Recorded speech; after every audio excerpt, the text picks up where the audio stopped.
Olá, boa tarde, tudo bem? Começa agora mais um episódio do Momento Agro RC1 e hoje nós temos a honra em receber o chefe-geral da Embrapa Instrumentação em São Carlos, José Manuel Marconcini.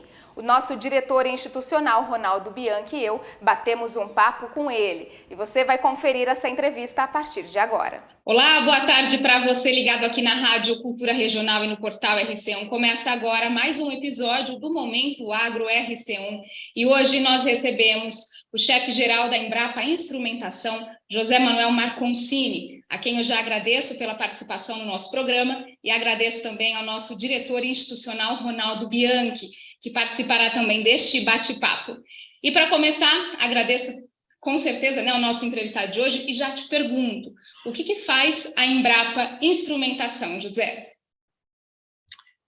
Boa tarde a todos os ouvintes da RC1, e aqui a Embrapa Instrumentação, que foi fundada em 1984 e está situada no município de São Carlos, São Paulo.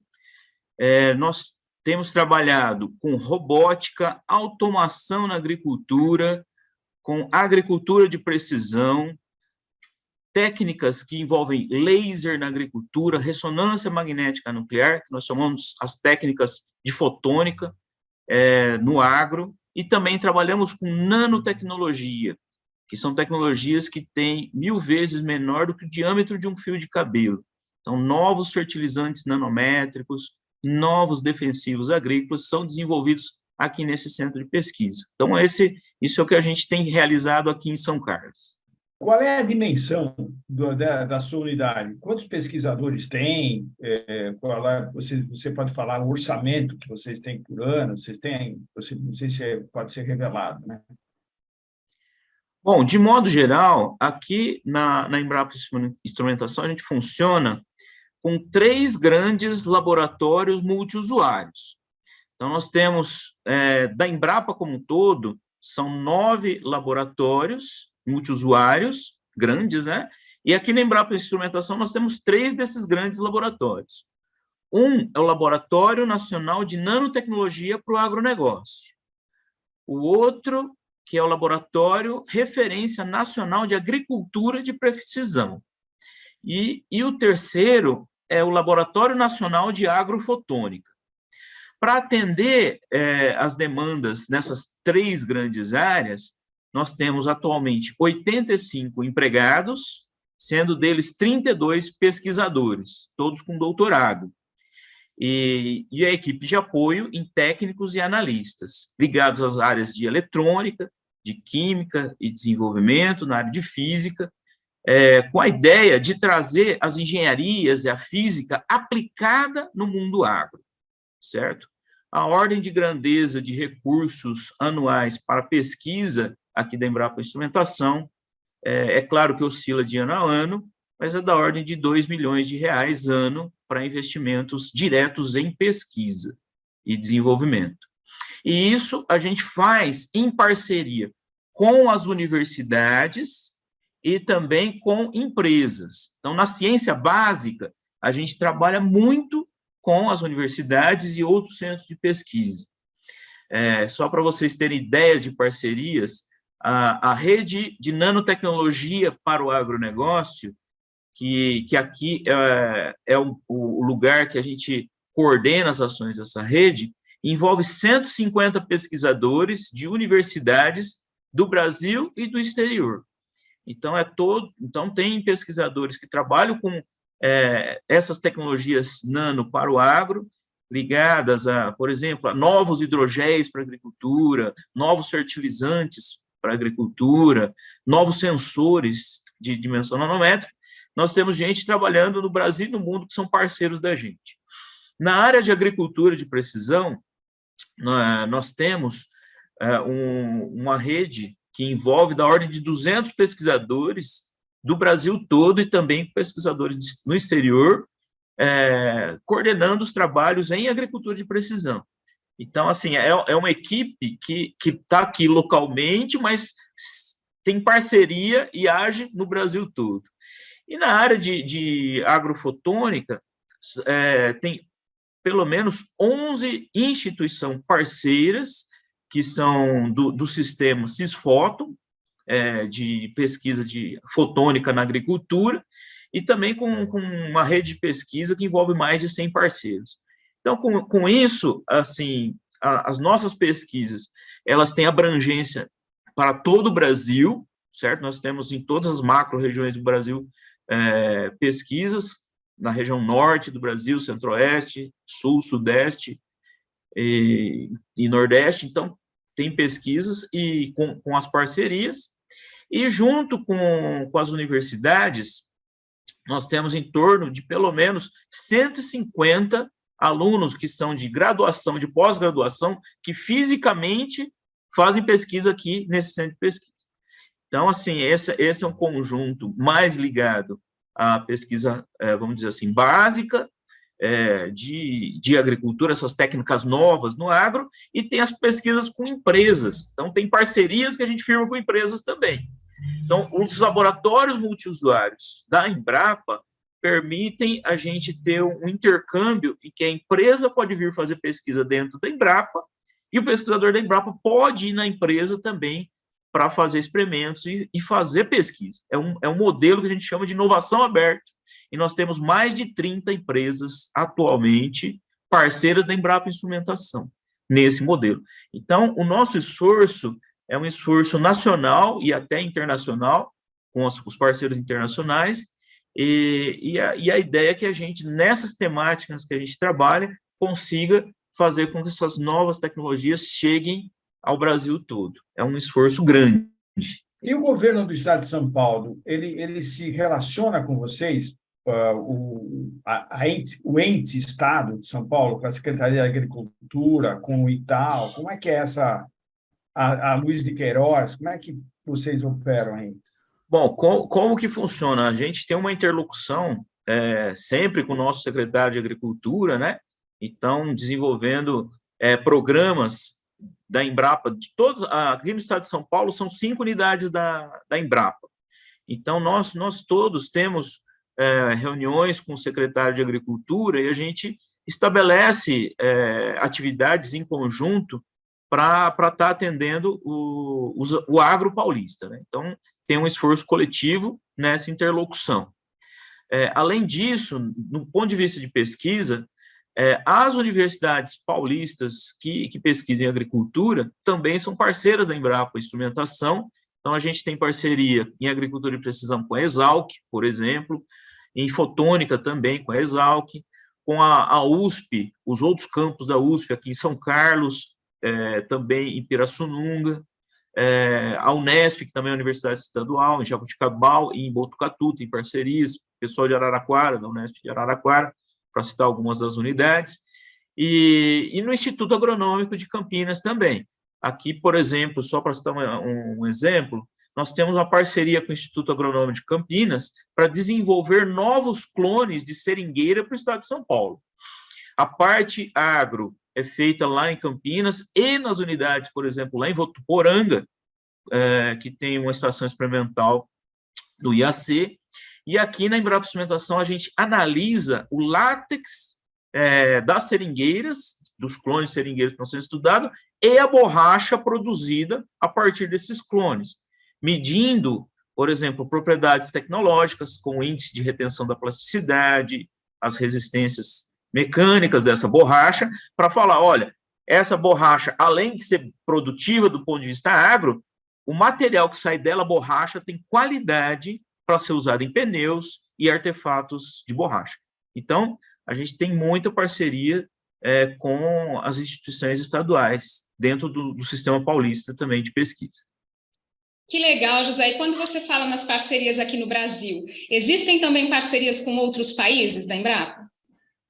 Sim, existem as parcerias no que é o equivalente à Embrapa, né, em outros países, como nos Estados Unidos, tem o Agriculture Research Service, que é a ARS, que é do Departamento de Agricultura americano, né, do USDA, que é a maior rede de pesquisa de agro do hemisfério norte. Ela é conectada com a Embrapa, né? Nós temos um projeto que chama LabEx, que são os laboratórios virtuais da Embrapa no exterior, em que pesquisadores da Embrapa vão daqui do Brasil fazer pesquisa nos Estados Unidos e pesquisadores dos Estados Unidos que vêm para cá fazer pesquisa com a gente.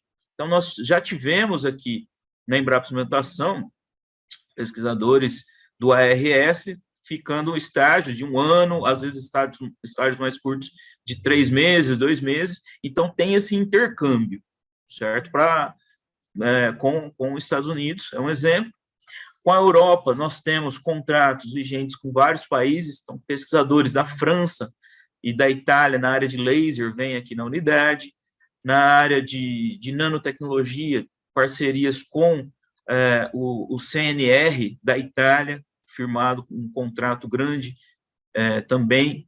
Então, nós temos, só para citar alguns dos exemplos, além de universidades e também na Alemanha, junto no programa LabEx, com o Forschungscenter, que fica na cidade de Jülich. Nós já tivemos pesquisadores nossos que ficaram lá, e deles que vêm para cá na linha de fenotipagem de plantas e novas tecnologias também para medir variáveis das plantas, usando, por exemplo, ressonância magnética nuclear. Então, tem várias parcerias, estou citando algumas delas para vocês terem a dimensão. Esse ano de 2023, nós recebemos agora no mês de março uma visita do Rothamsted Research, que é da Inglaterra, em que eles têm os experimentos de mais longa duração no agro. Eles têm experimentos de mais de 180 anos, plantando na mesma área e colhendo na mesma área, e avaliando a qualidade do solo e as plantas que saem desse solo. Então, assim, a gente está discutindo uma parceria com eles na área de mudanças climáticas, na área de medição de carbono no solo, que nós temos tecnologia desenvolvida aqui na Embrapa para isso, né? E medidas de outros gases. É um grande projeto institucional. Tiveram 22 pesquisadores do Rothamsted Research. A gente já teve projetos grandes com eles, a gente está negociando uma nova rodada de projetos. Você falou que você tem a verba é 2 milhões por ano para a Embrapa, para pesquisa, né? Em pesquisa, na Embrapa, a instrumentação é da ordem de grandeza. Isso oscila dependendo dos projetos que estão vigentes. Eu vou te provocar, Marconcini. Só para você ter uma ideia, uma unidade de cultura do Estado de São Paulo, que eu não vou dizer o nome, está levando 85 milhões. Então, eu falo para você, se vocês operarem junto ao governo do Estado de São Paulo, negociarem verbas para as pesquisas, dá para chegar a 200 milhões fácil. Não sei se... E essa é a pergunta. É dinheiro o problema da pesquisa no Brasil? É falta de recurso? É falta de gente? É falta do quê? Qual é o salto que a gente precisa dar na área de pesquisa? Nós temos que pensar em 3 pilares, Ronaldo. Um pilar importante é recurso humano qualificado e também equipes com foco dentro de um planejamento estratégico. Então, assim, atualmente, é importante que os quadros de todas as instituições de pesquisa tenham um processo de renovação e estejam adequados para dar sequência e volume a recursos que vierem. Então, um pilar importante é recursos humanos. Eu penso que hoje em dia seria importante a gente ter tanto uma renovação de quadros e até trazer gente diferenciada para o sistema de pesquisa. Esse é um dos aspectos. O outro aspecto é infraestrutura. A gente consegue fazer boa pesquisa tendo infraestrutura adequada.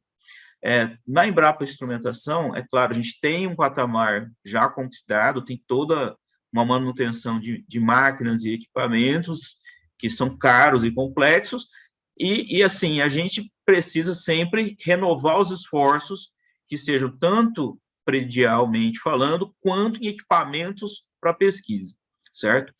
Nós estamos falando, muitas vezes, de equipamentos que são únicos. Aqui na instrumentação, a gente, por exemplo, trabalha com sondas de raios cósmicos para medir a umidade do solo. Então, são poucos lugares do Brasil que a gente tem esse tipo de sondas, assim, é em projeto parceria internacional. certo? Então, parte do recurso é internacional, para estar suprindo essas demandas que existem. Então, tem a parte de infraestrutura, tem a parte de recursos humanos e tem a parte de dinheiro em si para os projetos de pesquisa. É claro que a gente colocando recursos em quantidade maior, a gente pode acelerar uma série de pesquisa e desenvolvimentos tecnológicos para chegar mais rápido para o agricultor, para a agroindústria, para a sociedade de modo geral. Então, assim, é dentro de um planejamento em que a gente olha essas três coisas, certo? E eu digo que assim, porque aí a gente consegue casar no tempo e fazer a entrega. Mas, assim, eu diria que é uma boa provocação. Somente mais dinheiro, se não for alocado de modo correto, dentro do planejamento estratégico, com meta, a gente não consegue atingir se não tem equipe e infraestrutura. Você sabe que eu conheço uma pessoa que é um dos maiores patologistas do mundo, né? E ele foi o chefe da cadeira de patologia cardíaca de Harvard. É brasileiro. E ele sempre tentou voltar para o Brasil e nunca voltou porque não tinha o mesmo microscópio que tinha em Harvard, né? Então, por isso que eu falo, e aí eu perguntei para ele, falei, bom, mas quantos microscópios desses existem no mundo? Ele falou, tem aqui em Tóquio. Tá certo? Mas, e no Brasil, é questão de grana, dá para ter, mas a turma não quer investir, entendeu? Então, eu acho que você tem toda a razão, você tem um matching aí importantíssimo. E eu acho que a cadeia de negócios do agro, hoje, tem cacife para pleitear mais recursos, né? E exigir que os governos estaduais inversões para a Embrapa, né? Não é porque você está em São Carlos, você não pode receber dinheiro do Mato Grosso, tá certo? Porque você é uma empresa federal, né? Sim, e o mandato nosso é nacional, e inclusive nós temos projetos com algumas empresas do Mato Grosso, em parceria, em que são alocados recursos de pesquisa, certo? Agora, nada impede de que no Brasil tenhamos, por exemplo, dentro das cadeias produtivas, fundos de pesquisa bem geridos, em que, por exemplo, um fundo de pesquisa para a soja, um fundo de pesquisa para o milho, em que os agricultores tenham a gestão desse fundo em parceria com institutos de pesquisa, até alinhando com os grandes desafios de cada cadeia produtiva, certo? E esse tipo de recurso pode ser destinado a pesquisas que vão fazer com que a gente dê saltos, né, de qualidade. Tem uma pergunta que surgiu agora, porque o agro sofre muito ataque internacional e nacional, até vai ter uma CPI das ONGs da Amazônia agora, sobre o desmatamento, né? É uma coisa inacreditável o ataque em cima de quem produz certo, de uma coisa que eles não têm culpa, né? Nenhuma, zero. Então, os devastadores estão lá, 85% entre o Pará, que tem 8 cidades que devastam, né? E Mato Grosso, tá certo? Essa turma que está fazendo esse negócio não tem paro. Agora, a Embrapa, não a sua unidade, mas quais são as possibilidades ou os recursos que a Embrapa poderia ou já tem para ajudar em controlar esse desmatamento? Ou fazer uso alternativo, ou controlar, fiscalizar? O que a Embrapa, no seu ponto de vista, pode cooperar com isso? Atualmente, do ponto de vista do que tem na pesquisa, existe todo um trabalho na área de monitoramento por satélite, que é feito principalmente na Embrapa Territorial, que fornece dados à sociedade brasileira, que pode estar atualizando em conjunto, inclusive, com outros órgãos nacionais. E isso a gente tem subsidiado ações do governo federal para que a informação chegue e possa ser tomada a decisão. Agora, além disso, nós temos em construção projetos de pesquisa que aí envolvem uma série de fatores, tanto nas cadeias agrícolas, quanto nas cadeias de pecuária, e tanto na área florestal. Nós temos propostas em que a gente, vamos dizer assim, a gente começa a monitorar desde o começo até o fim, a entrega, né? Então, por exemplo, um bezerro se nasce em uma certa região que foi recém-desmatada. Como é que eu provo que a diferença de um que passou por área recém-desmatada, que é problemática, e distingo de um boi que foi criado de maneira totalmente correta? Então, para isso, precisa fazer pesquisa e ter uma metodologia que consiga acompanhar o gado e toda a cadeia do começo ao fim e ter credibilidade, ter certificação. Isso envolve uma série de novas tecnologias que ainda não existem, por isso que precisa de pesquisa. Então, a Embrapa tem propostas, tem trabalhado algum desses temas. Então, isso para a cadeia de bovinos, para a cadeia de grãos, para a cadeia da madeira, e assim, são projetos estruturantes que a gente pode estar auxiliando o Brasil, o governo federal, os estaduais, enfim, toda a sociedade brasileira, além da interlocução para colocar um balizamento científico na discussão. Acho que isso é importante. E aí cabe, aí que vem, Ronaldo, aquela sua instigação, bom, e se a gente puser recurso nisso? Isso ajuda e acelera o processo da gente conseguir fazer toda a etapa, né, que é acompanhar o início, o monitoramento e a entrega do produto agro com um certificado que seja auditável, que eu acho que é o termo mais importante, por qualquer consumidor, por qualquer país do mundo, para a gente ter essa tranquilidade. Não, esse produto foi feito dentro dessa cadeia produtiva, com qualidade agroambiental, e isso pode ser verificável. Então, esse é o esforço que existe. Hoje em dia, se a gente juntar somente os elementos que nós temos, parte do problema está resolvido, mas parte do problema precisa de pesquisa. E, claro, legislação e um balizamento. Marconcini, quando a gente fala em tecnologia, pesquisa, hoje a gente tem o 5G, tem a internet das coisas, tem os drones que são utilizados na agricultura. Que tipo de possibilidade isso abre? Falta muito ainda para a gente caminhar em tecnologia aqui no Brasil? Do ponto de vista de pesquisa, aqui em Embrapa Instrumentação tem desenvolvido tecnologias nessas linhas que você comentou, de internet das coisas, de interação, de comunicação máquina a máquina, e plantio a taxa variado, tanto plantio de sementes a taxa variada, tudo isso vai dar um salto de patamar, sim. A grande discussão que existe é como essa infraestrutura vai chegar no campo, em cada região do Brasil. Nós temos um grande gargalo de conectividade ainda no Brasil para ser resolvido, e parte de algumas fazendas estão resolvendo, instalando o 4G em toda a fazenda. Já tem fazendas que a gente conhece que, hoje em dia, só para a comunicação interna dos empregados, você pode fazer via WhatsApp pelo 4G na fazenda. O 5G ele vai ajudar muito na comunicação máquina a máquina e também em alguns processos que você pode robotizar.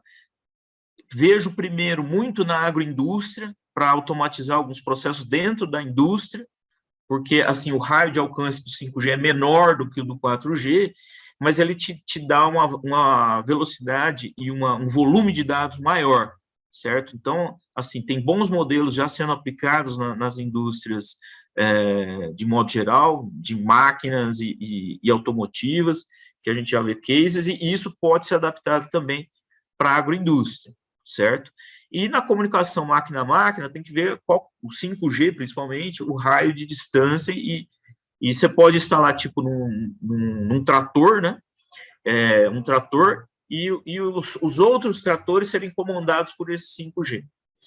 certo? Então, essa é a visão do futuro. Então, robótica na agricultura, para controle em tempo real, vai precisar dessas tecnologias. E, enfim, isso, passo a passo, vai estar sendo ampliado. É uma questão de custo, de chegar a isso num preço acessível, né? E onde que está o outro gargalo? São os sensores para fazer a medida daquilo que você precisa.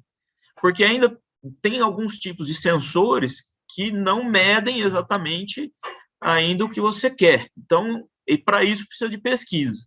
Porque com um sensor, vamos supor que você quer um sensor que esteja medindo em tempo real o que está acontecendo com o mapa de adubação de uma lavoura.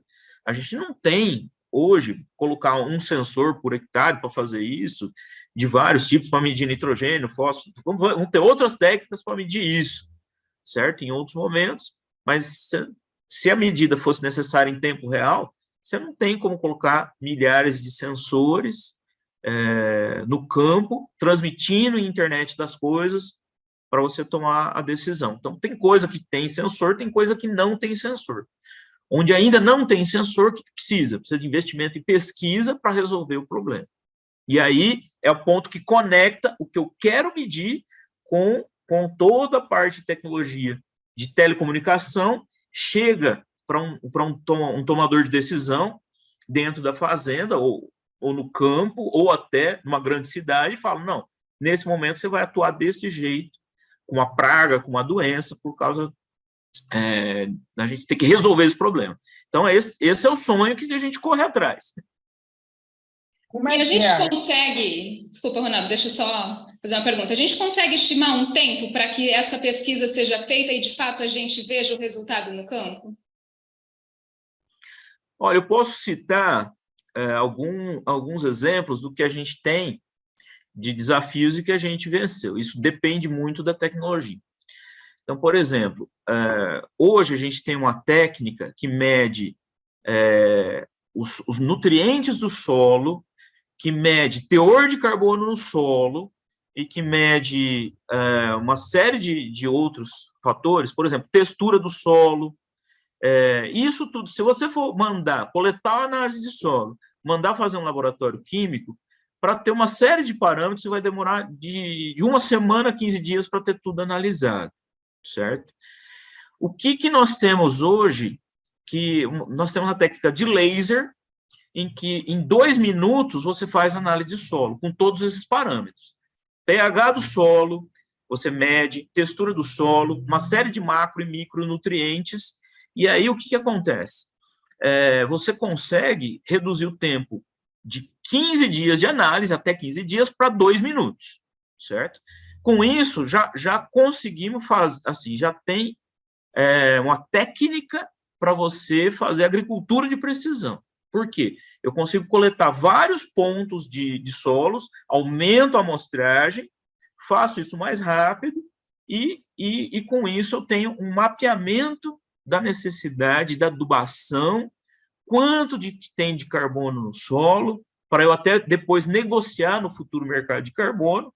Tudo isso está desenvolvido e a Embrapa Instrumentação colocou no mercado, junto com uma empresa chamada Agrorobótica, que fez parceria com a gente, um projeto de inovação aberto, um projeto que é cofinanciado as duas empresas.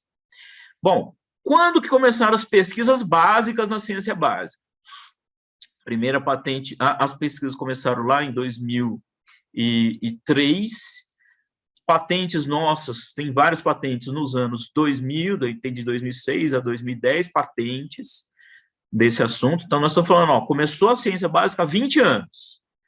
Aí, a empresa viu uma prova de conceito nosso, um evento que a gente fez, de um robô fazendo análise de solos, isso foi em 2014. E, em 2015, assinamos um contrato de parceria. Em 2018, desenvolvemos junto com a empresa um equipamento de bancada para análise de solos. Então, do ponto de vista, se a gente já tem a prova de conceito, a ciência básica dominada, junto com a empresa demorou 3 anos para sair o equipamento. E aí eles colocaram no mercado e de lá para cá eles estão vencendo todas as etapas, porque era uma startup no começo.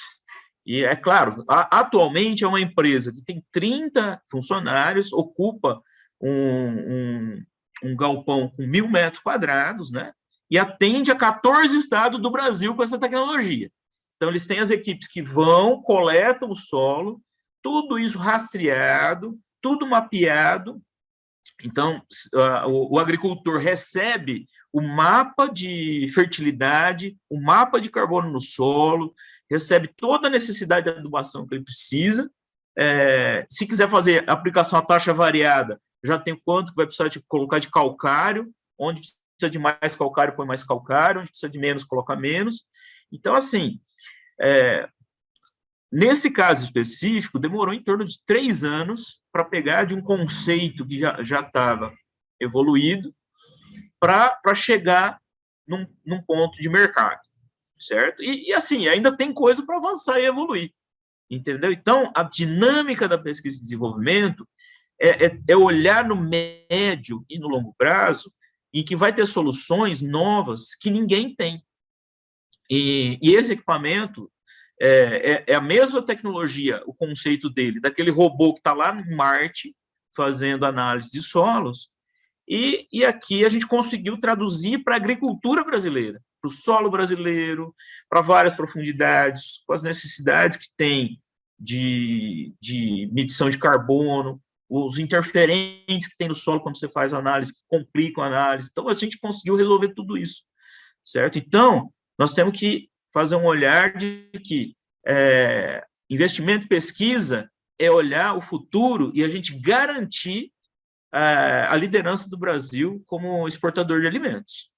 Senão, o que vai acontecer? Nós vamos ter que importar a tecnologia dos outros, muitas vezes que não funciona, adaptar aqui do Brasil, então a gente tem que trabalhar com esse cenário de desenvolver coisas novas, né? Então, assim, a gente tem outros exemplos que demoram 3 anos, 4 anos, 2 anos, às vezes 5, 6 anos. Então, varia muito do tipo de tecnologia e dos estágios de evolução.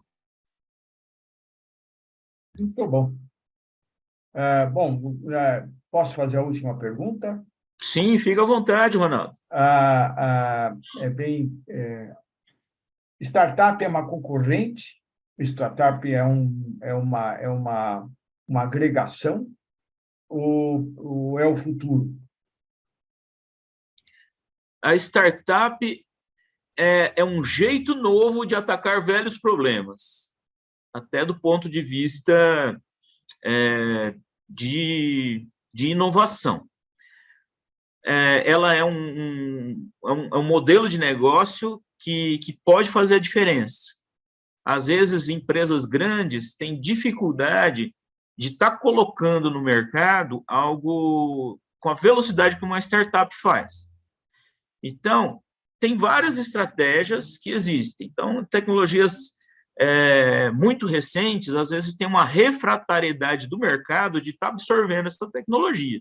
Você precisa provar que funciona, né? Então, isso é importante estar colocando. Então, ela é uma aliada, às vezes, para a gente conseguir inserir novas tecnologias nascentes no mercado. Além disso, uma própria startup,